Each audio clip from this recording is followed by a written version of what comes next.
안녕하세요. 서울창업허브와 함께하는 스타트업 단계별 자금 조달 전략 마지막 6강을 시작하도록 하겠습니다. 오늘은 9가지 항목에 대해서 이제 말씀드릴 건데, 어떤 항목이냐, 우리가 이제 사업 계획서를 제출하고 발표할 때 심사위원들이 막 물어보는 내용들이 있어요. 그래서 항목별로 어떤 부분들을 날카롭게 우리가 질문을 받고 어떤 식으로 답변을 해야 되는가에 대해서 좀 포인트만 짚어 드릴게요. 첫 번째는 모든 사업 계획서의 첫 파트는 왜 개발했냐라는 거죠. 창업 동기, 개발 동기. 그러니까 이 부분에서 가장 중요한 건 니즈 같거든요. 니즈. 그러니까 왜 만들었냐라는 거예요. 그러니까 예를 들어서 지나가다가 아이디어가 떠올라서 내가 만들어졌다, 아이템을 그래서 개발했다 하더라도 심사위원한테는 뭔가 고객의 니즈를 전달하는 게 중요한데, 그것이 잘 안 되다 보니까 호기심 전달이 잘 안 되는 것 같아요. 그래서 우리가 보편적으로 겪고 있는 문제점이 무엇인가를 좀 데이터화해서 전달하는 게 좀 키포인트다, 이 부분에서. 그래야지 심사위원들이 이래서 개발했나? 필요할 것 같은데? 괜찮은데? 라는 생각을 좀 할 것 같아요. 두 번째는 아이템인데, 정말 중요한 거는 핵심 가치 같습니다. 내가 왜 만들었냐는 이제 앞에 설명했기 때문에 어떤 기능을 갖고 이 기능을 제공함으로써 고객에게 어떤 가치를 제공할 것인가, 그런데 나는 어떤 기술력을 또 갖고 있는가, 또 중요한 것 같아요. 막 기능을 설명했어요. 그러면 심사위원들은 어떤 생각하냐면, 그래서 이 팀이 만들 수 있나? 기술력이 있나?를 보거든요. 그래서 그 아이템의 기능과 기술력을 잘 매칭해서 나는 기술력도 있다, 그래서 이런 기능을 만들었다, 이런 기능은 앞에서의 그 니즈를 충분히 충족시켜 줄 수 있다, 이 3단계가 지금 맞아 떨어졌을 때 높은 점수를 좀 받을 수 있고요. 그 다음에는 경쟁사 분석이에요. 분명히 어디선가 한 번쯤은 들어봤을 법한 아이템일 거거든요. 와, 새롭다, 이거는 쉽진 않아요. 그래서 나랑 비슷한 것들이 좀 많이 있다면 정확하게 포지션이 다른지, 비즈니스 모델이 다른지, 아니면 뭐 내가 기능이 뭐가 더 많은지, 아니면 비싼지 프리미엄인지, 더 가격이 싼지, 뭔가 다른 부분이 있을 것 같아요. 그런 부분들을 끄집어내서 너무 많이 말하지 말고, 나는 이런 서비스와 비교했을 때 이런 부분이 강점이다, 그래서 시장에 나갔을 때 승부할 수 있을 것 같다 라고 답변하는 게 좋을 것 같고, 주의하셔야 되는 부분들은 경쟁사 그 표가 있어요. 표가 있는데 A사, B사, C사 이렇게 놓고 비교를 하잖아요. 그럴 때 OX를 많이 해요. 얘네는 없다, 근데 우리는 있다. 아니면은 경쟁사는 별이 막 2개다, 그런데 나는 별 5개다. 현실적으로 봤을 때 이런 부분들이 뭔가 어폐가 있는 거예요. 내가 봤을 때 내 아이템은 다 별 5개다, 다 동그라미다. 나 이제 예비 창업자고 이제 초기 창업자로 이제 뭔가 개발하고 있는데, 경쟁 서비스는 10억, 20억 투자받고 회원도 막 10만 명, 20만 명 막 늘어가고 있어요. 비교했을 때 누가 봐도 경쟁사 서비스가 좀 더 원활하게 돌아가고 있다고 생각을 하거든요. 그렇기 때문에 여러분들이 OX, 뭐 별표시 이거보다는 정확하게 앞에 말씀드렸다시피 뭐 포지션인지 가격적인 문제인지 아니면 뭐가 더 좋은지를 명확히 짚어주는 게 더 좋다라는 거죠. 그 다음에는 비즈니스 모델인데, 비즈니스 모델과 수익 모델은 원래는 다른 거예요. 비즈니스 모델에서 뭐 10가지가 있다고 하더라도 내가 테스트를 하면서 수익이 날 수도 있고 안 날 수도 있어요. 그런 부분들이. 그래서 정리를 해주시면 좋을 것 같아요. 나의 비즈니스 모델은 어떠어떠한 것들이 있는데, 뭐 2021년도에는 어떠한 비즈니스 모델로 가지고 아마 3억 정도의 매출을 낼 수 있을 것 같다. 여기서 끝내지 마시고 한번 분석을 해보세요. 월 단위, 아니면 6개월 단위, 1년 단위로 해서 이 비즈니스 모델로 어디까지 내가 매출 퍼포먼스를 낼 수 있는지를 정확히 한번 짚어주는 게 조금 더 신뢰를 줄 수 있을 것 같고요. 그 다음에는 시장 진입을 분명히 물어볼 거예요. 단골 질문 중에 하나가, 시장에 이런 경쟁사, 이런 큰 회사가 있다, 점유율이 98%다, 너네는 어떻게 하겠냐, 대기업이 따라하면 어떻게 해야겠냐 라는 질문들을 많이 받으실 것 같고, 그 다음에는 시장 점유율 확보를 어떻게 할 거냐라는 건데, 사실은 스타트업 입장에서 그런 점유율이나 어떤 시장에 대한 캐파를 정확히 산정하기도 어렵고, 내가 100% 중에서 0.1%를 먹겠다, 난 그래서 10억을 벌겠다 라고 하는 것도 조금 안 맞을 수 있어요, 사실. 그래서 구글에 있는 데이터 말고 내가 실제로 발로 뛴 데이터를 가지고 오시면 좋을 것 같아요. 예를 들어서 내 주변에, 시장에 내 주변에 나와 같은 문제를 겪고 있거나, 아니면 내가 어떤 문제를 해결하려고 하는데 그 문제를 겪고 있는 사람들이 한 50명이 있어요. 그러면 50명에 대한 어떤 데이터를 설문조사한 다음에 계속 내 솔루션을 접목시켜 보는 거예요. 그러면서 이용을 할지, 아니면 구매까지 할지, 아니면 어떤 피드백을 줄지, 그 안에 해답이 있거든요, 실제로. 그러니까 거기서 나온 데이터를 가지고 답변을 하셔야 됩니다. 안 그러면 과연 100% 중에서 그 1% 점유율을 여러분들이 어떤 근거로 어떤 능력으로 가져올지 가늠이 잘 안 되거든요. 그러니까 그런 부분을 오히려 너무 마이너스 되지 않게끔 잘 신뢰성 있게 이야기하는 게 좀 좋을 것 같아요. 이제 그 다음에는 마케팅인데 사실 되게 뻔합니다. 스타트업의 어떤 심사를 하다 보면 99%는 SNS 마케팅을 하겠다고 다 써요. 인스타그램, 페이스북, 유튜브, 뭐 콘텐츠 만들어서 바이럴 하겠다. 이 얘기는 안 들어간 스타트업이 없는 것 같고, 최근에 이제 뭐 라이브 커머스가 뜨니까 다 라이브 커머스 하겠다. 막 여기까지. 다 공통된 어떤 시나리오 같아요. 이거를 뭐 누가 주는지 아니면 이렇게 해가지고 똑같이 접목을 시키더라고요. 이런 것들이 심사위원이 봤을 때는 별로 재미가 없는 거예요. 사실은 마케팅은 돈이 있으면 다 할 수 있어요. 대행사한테 뭐 6개월에 한 5억 정도 맡겨서 다 브랜딩부터 맡기면은 여러분들 걱정 안 하고 할 수 있어요. 그런데 심사위원이 묻는 말은 뭐냐면 최소한의 비용으로 어떤 목적값, 어떤 또 결과값을 뽑아낼 거냐를 묻고 있는 거예요. 예를 들어서 이 정부 자금이 1억짜리다. 그러면 1억 중에서 여러분들이 제품 개발을 하시고 2천만 원 정도 마케팅 비용을 썼어요. 그럼 2천만 원으로 어떤 데이터를 가져올 수 있냐라는 거죠. 어떤 KPI.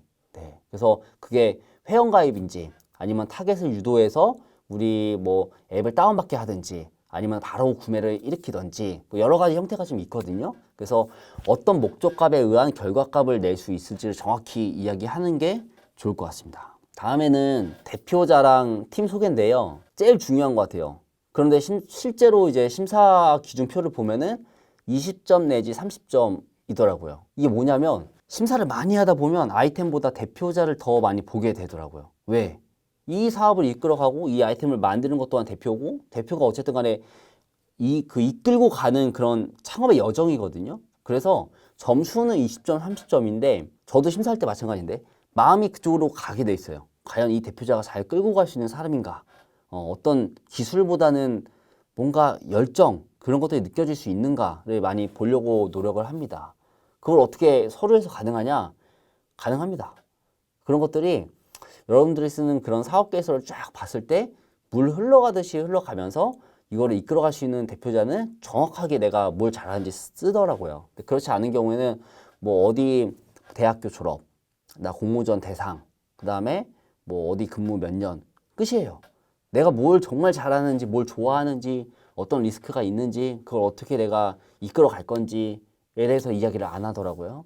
그래서 단순히 경력만 쓰지 마시고 이 아이템과 나의 학력과 그 다음에 내가 지금 이끌어가고 있는 그런 팀이 있다면 팀까지 넣어서 일맥상통하게 만들어주는 게 좀 좋을 것 같아요. 그렇게 해야 점수는 20점이지만 실제로 여러분들이 받는 점수는 50점, 60점이 돼서 호감을 일으키고 그것들이 다른 항목에도 다 영향을 미칩니다. 실제로.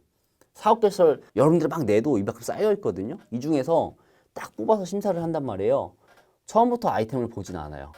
딱 봤을 때 대표자를 먼저 보고 아 이런 사람이 사업하는구나 다시 앞으로 돌려서 그 다음에 이제 개발 배경, 아이템, 차별성, 뭐 시장성 이렇게 검증을 하거든요. 마지막으로 하나 더 말씀드리면 외주 용역이라는 이야기보다는 대표자가 뭔가 기획을 한다거나 개발한다고 했을 때 더 높은 점수를 받습니다. 이건 명확하게. 만약에 1억을 받는다 내가. 근데 6천만 원 정도는 앱 개발에 쓰겠다. 근데 어떻게? 외주 개발. 별로 신뢰가 가지 않죠. 왜?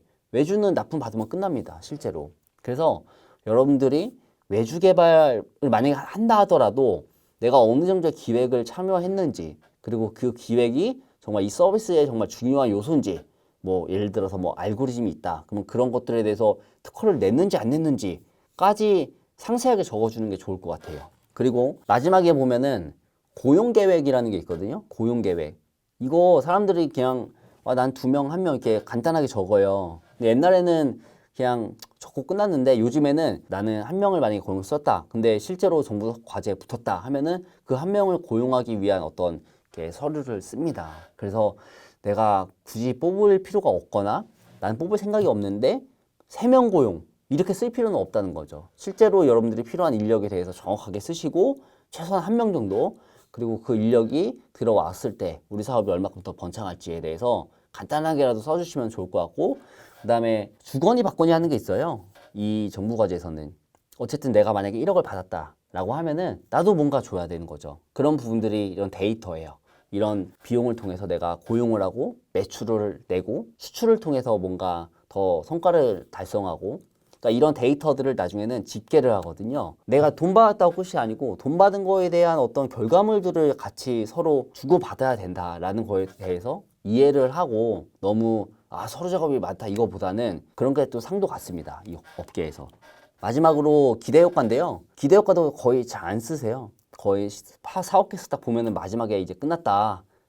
이제 뭐 이거 보겠냐 이런 생각을 많이 하시는 것 같은데 기대효과 봅니다. 이게 경제적으로 이 아이템이 뭔가 터질 것인가 아니면 어떤 가치를 제공해 줄 것인가. 예를 들어서 어떤 아이템이 있는데 그게 뭐 장애인 분들께 꼭 필요한 아이템이에요 라고 하면은 어떤 부분에서 정확하게 필요한지를 써주시는 게 좋아요. 그냥 단순히 내 아이템이 나와서 매출이 높아지겠다. 그러니까 이거는 나의 기대효과지. 여기서 말하는 기대효과는 이 아이템으로 인해서 누군가는 분명히 득을 볼 거란 말이에요.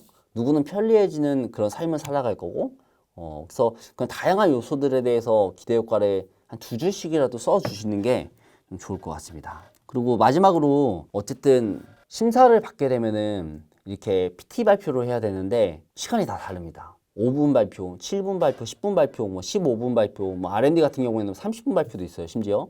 그런데 만나서 얘기하다 보면은 5분 발표는 말이 빠르게 하면 된다. 15분 발표는 뭐 내가 하던 대로 하면 된다. 30분 발표는 천천히 뭐 이야기하면 된다. 이렇게 말씀하시는데 사실은 장표가 좀 다른 것 같아요. 이렇게 보시면은 5분 발표 같은 경우에는 정말 짧아요. 아이템 소개, 비즈니스 모델, 시장 분석, 경쟁사 분석, 마케팅, 대표자 소개, 사업 파괴 짧고 굵게 가요.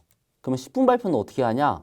조금 더 들어가요. 이게 뭐 회사 소개도 들어가고 그다음에 나와 함께하고 있는 파트너사, 네트워크 현황들, 구성원에 대한 소개들, 아이템의 조금 차별화적인 특징들, 그다음에 발표 시간이 더 늘어났다 하면은 더 들어가요. 시장도 더 들어가고 뭐 성공 모델도 들어가고 그다음에 아이템 보호를 어떻게 할 것인가에 대한 내용도 더 들어가는 것 같아요. 그래서 이런 내용들이 하나의 기획 같습니다. 심사위원들이 막 물어봐도 결론적으로는 내가 10분 발표를 하는지 5분 발표를 하는지에 따라서 다 달라지는 것 같아요. 그런 질문들도. 만약에 5분 발표에 5분 Q&A다 그러면은 사실상 그 심사장은 굉장히 긴장감도 텐션도 높아지고 짧게 끝나는 경우가 많아요. 많은 심사위원들이 많은 질문을 할 시간이 없습니다, 실제로. 그래서 핵심적인 질문이 한 2-3가지 정도가 온다라고만 예측해 주시면 될 것 같고요. 만약에 30분 발표다 그러면은 질문이 적어도 7개에서 10개 사이로 오는 부분이 있어요. 그래서 내가 이런 몇 분짜리 발표를 하는가, Q&A가 몇 분인가, 그리고 심사위원들이 몇 분 정도 들어와 있는가에 따라서 나의 전략도 달라져야 되는 거예요. 내가 그냥 단순히 PT 만들어가지고 발표해야지, 뭐 연습한 대로 해야지 한다 그래서 그게 만족할 만한 성과를 가져오지는 않더라고요. 철저하게 그런 부분들은 여러분들이 그 담당자분한테 전화해서 물어보시거나 아니면은 전 기수, 전년도에는 어떻게 했는가에 대해서 한번 알아보시면은 금방 이해를 할 것 같습니다. 네, 이렇게 해서 제가 오늘 마지막으로 이제 심사위원들에 대한 내용도 살짝 드렸고 심사위원들이 어떤 질문을 던지는가 그 다음에 나는 발표 시간에 따라서 어떻게 대비해야 되는가에 대해서 좀 간략하게 좀 설명을 드렸는데 결론적으로는 내가 잘하기 위해서요. 내가 사업을 잘하기 위해서 뭔가 자금도 조달 받아야 되고 자금 조달 받으려면 사업 계획서를 잘 써야 되고 잘 써서 잘 발표해야 되고 이런 것들이 하나의 유기체처럼 다 연결되거든요. 이런 부분들 하나도 빠짐없이 놓치지 마시고 잘 꼼꼼하게 메모해 두셨다가 나중에 정보과제 뜨면은 그때 그랬지 그 강사가 이런 얘기 했지 떠올리셔서 잘 준비하시고 합격까지 딱 한 큐로 갔으면 좋겠습니다. 네, 오늘 강의 여기까지 하고요. 또 다음에 또 뵐 수 있는 기회 있으면은 또 뵙겠습니다. 고맙습니다.